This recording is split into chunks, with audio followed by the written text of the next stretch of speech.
Member for Nelson Creston.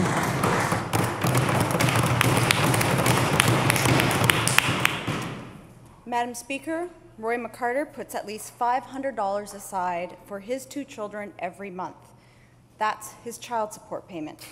He also puts an extra $250 aside every month because he knows his kids are living in poverty with their mother. But as everybody in this House knows, the government then claws that money back every single month because his children's mother receives disability. Madam Speaker, Mr. McCarter wants the Premier to tell him why his children are being punished when he does the right thing. Minister for Social Development.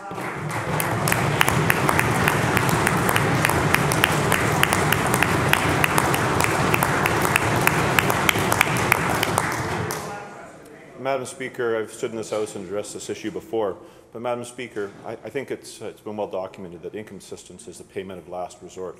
We want opportunities for our children, for our families, to make sure they have a great life. And that's one of the important reasons why we know that British Columbians need jobs.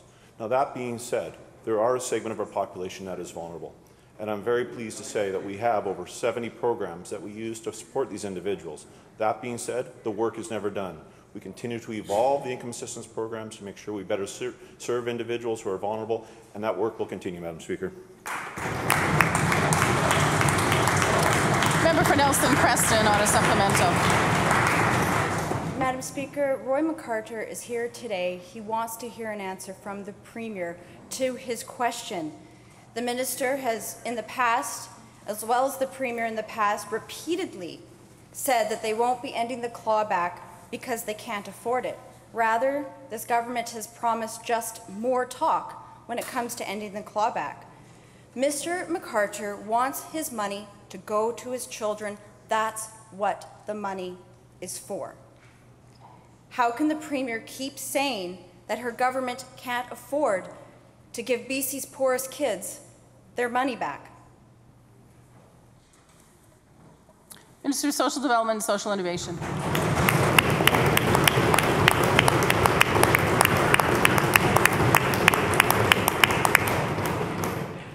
Madam Speaker, there are challenges, and I don't want to diminish those whatsoever.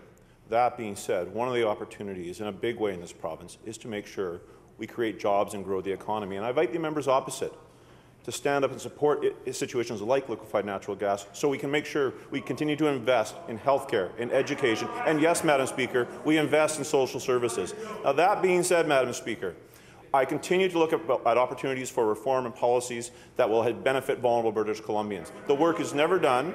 In June of 2014, at the Accessibility Summit, we committed to having a consultation. That work will go forward. We want to hear from British Columbians. We committed to doing it.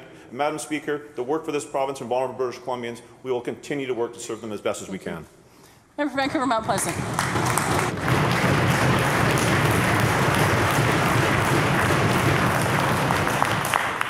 Thank you very much, Madam Speaker.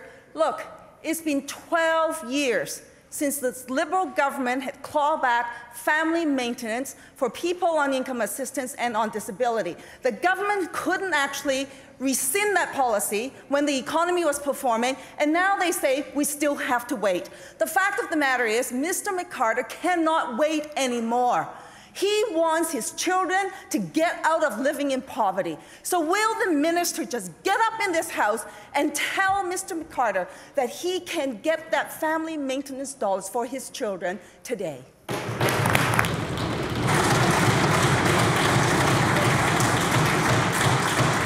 Minister for Social Development and Social Innovation.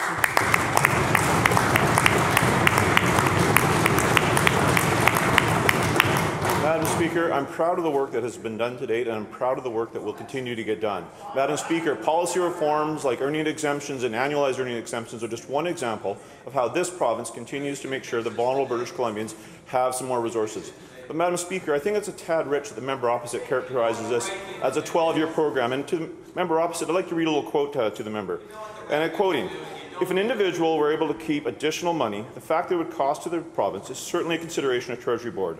The pressure that we have on the system right now, this is all in reference to family maintenance. That's one thing that people don't consider generally. They feel that money is free to the system, but it is not. It is a direct cost to the taxpayers. Now, Madam Speaker, that was not said by a social credit cabinet minister.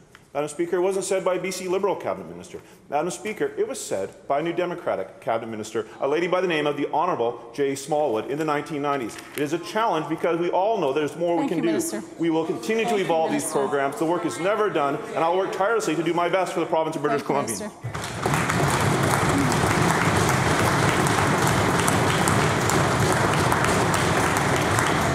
Member for Vancouver Mount Pleasant. Thank you very much, Madam Speaker.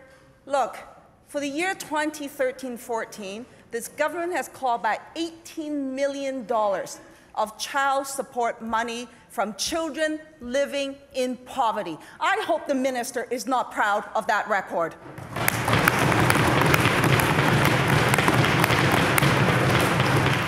Mr. McCarter doesn't have deep pockets. He doesn't have the money to hire lobbyists to lobby the Premier for tax breaks.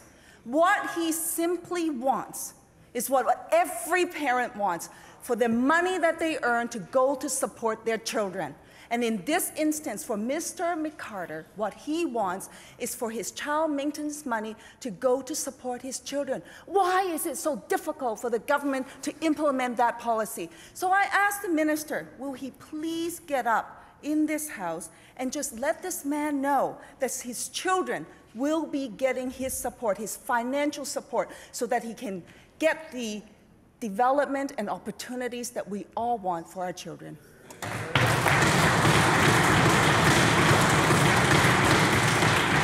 Minister of Social Development and Social Innovation.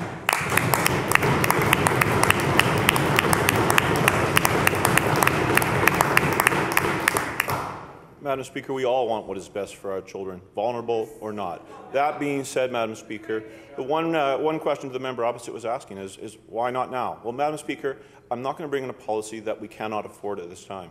Madam Speaker, we're going to continue to grow the economy. We're going to continue to evolve the policies and the programs to support vulnerable British Columbians. We have shown great examples. Madam Speaker, let me, to the members opposite, show some of the work that's been done in the past. There are over 800,000 MSP premium exemptions in the province of British Columbia. Madam Speaker, we are doing work. We'll continue to work. The work will never be done.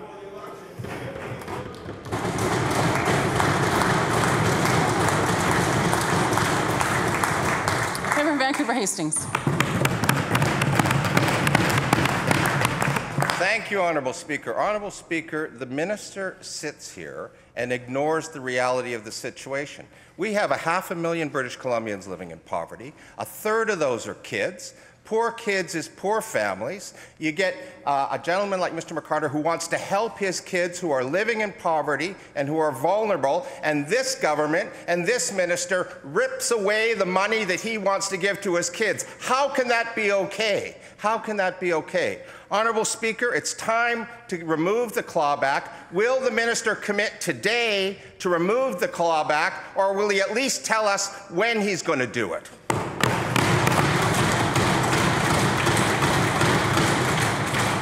Minister of Social Development and Social Innovation.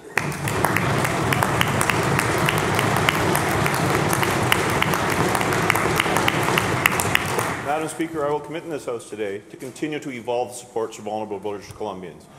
Now, Madam Speaker, making sure the members' offices are aware, there is work that is done, whether it is supports for school supplies, is supports for opportunities for pharmacare exemption. Madam Speaker, whether it is, for example, opportunities with federal tax credits or childcare credits to make sure the vulnerable British Columbians are getting supports. Madam Speaker, I will commit in this House to make sure that we'll continue to improve those resources for those vulnerable British Columbians.